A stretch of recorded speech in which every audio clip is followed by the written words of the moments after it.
और 11 अगस्त 2024। अगर अभी तक आपने मेरा चैनल सब्सक्राइब नहीं किया है तो कर लीजिए। यहाँ पे मैं डेली करंट अफेयर्स अपलोड करता हूँ और क्लासेस भी कराता हूँ डिफरेंट एग्ज़ाम्स के लिए, जैसे कि रेलवे के लिए, एसएससी के लिए, एनटीएस। तो आइए शुरू करते हैं। तो पहला सवाल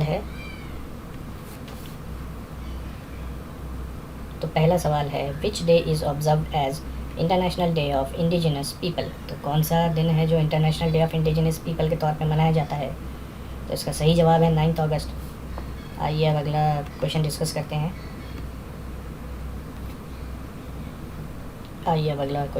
करते हैं। Which Indian wrestler won the bronze medal in men's 57 kg freestyle in Paris Olympics. तो इसका सही जवाब है अमन सहरावत। आइए अब नेक्स्ट क्वेश्चन डिस्कस करते हैं। विच medal did Neeraj Chopra win in Paris Olympics 2024। तो इसका जवाब है सिल्वर मेडल। आइए अब नेक्स्ट क्वेश्चन देखते हैं। Recently which state government has launched attendance portal. So the correct answer is Chhattisgarh. आइए नेक्स्ट क्वेश्चन देखते हैं। Who will be the second Indian flag bearer along with Manu Bhakar in the closing ceremony of the Olympic games. तो इसका सही जवाब है PR Sreejesh ji. आइए next question.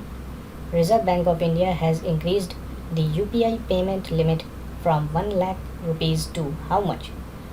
So the correct answer is 5 lakh rupees. आइए अब नेक्स्ट क्वेश्चन डिस्कस करते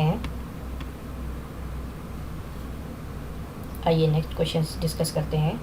इन विच 2 states has the central government recently established new peacock sanctuaries? So the correct answer is Karnataka and Kerala. आइए नेक्स्ट क्वेश्चन देखते हैं। Which medal did the Indian men's hockey team win in the Paris Olympics? So the correct answer is bronze medal. आइए next question देखते हैं। Indian men's hockey team won the bronze medal in Paris Olympics. Who is the captain of this team? So the answer is Harmanpreet Singh. आइए next question देखते हैं। Who has been chosen by the IOA for the case related to the disqualification of Vinesh Fogart before the Court of Arbitration for Sports? So the correct answer is Harish Salve. आइए अब अगला question देखते हैं। Lake Turkana recently seen in the news is located in which country? So the correct answer is Kenya. Recently, scientists conducted a comprehensive survey of Lake Turkana in Kenya's remote northern region. Lake Turkana is in the northern Kenya extending into Ethiopia. It lies in the eastern rift and is fed by 3 rivers, with Omo River contributing 90% of its water. ये भी बहुत important point है। It is Africa's 4th largest lake and world's largest permanent desert lake. तो ये भी बहुत important point है कि world largest permanent desert lake, also recognized as a UNESCO World Heritage Site. The surrounding region supports about 1 million people, relying on the pastoralism, fishing, and some farming. The lake's semi-saline waters, high evaporation rates, and fluctuating levels have hindered sustainable development, with past fishery commercialization attempts failing due to unpredictable conditions. So this is the reason why Lake Turkana is in the news. आइए अब अगला सवाल discuss करते हैं।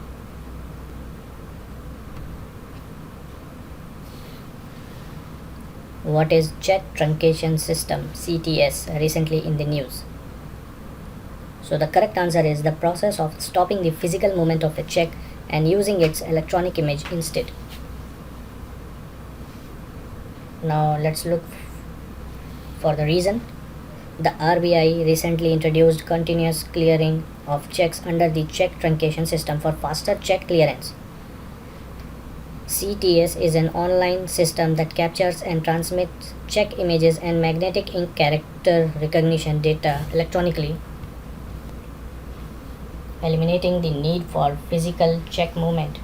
CTS uses a PKI-based security system with dual access control, user ID, password, crypto box, and smart card interfaces. Only CTS 2010 compliant checks with standard security features like watermarks and invisible ink logos are accepted for clearing.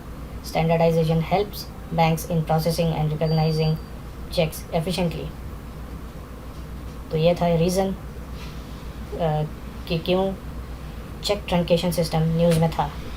आइए अब अगला देखते हैं। M pox, also known as monkey pox, recently seen in the news is caused by which pathogen. So ये सबसे पहले तो बात यह है कि ये एक वायरस से फैलता है। तो आइए इसका रीज़न देखते हैं। The World Health Organization recently held an emergency meeting to address surge in monkeypox cases, particularly in Congo. Monkeypox, a viral zoonotic disease related to smallpox, was first identified in 1970 in the Democratic Republic of the Congo. It spreads through direct contact with infected animal or people, and symptoms like skin rashes, fever, and muscle aches. There is no specific treatment. Supportive care is crucial. आइए next question देखते हैं। Which day is observed as International Day of Indigenous People? तो ये question आपने शुरुआत में देखा था वीडियो की, तो इसका जवाब था 9 अगस्त। अब आइए इसका रीज़न भी देख लेते हैं। The International Day of Indigenous Peoples is observed annually on August 9 since 1995. It aims to raise awareness about the contributions and rights of indigenous or tribal peoples who are among the most vulnerable globally. The UN General Assembly declared this day in 1994 to mark the first meeting of the nation's working group on indigenous populations in 1982.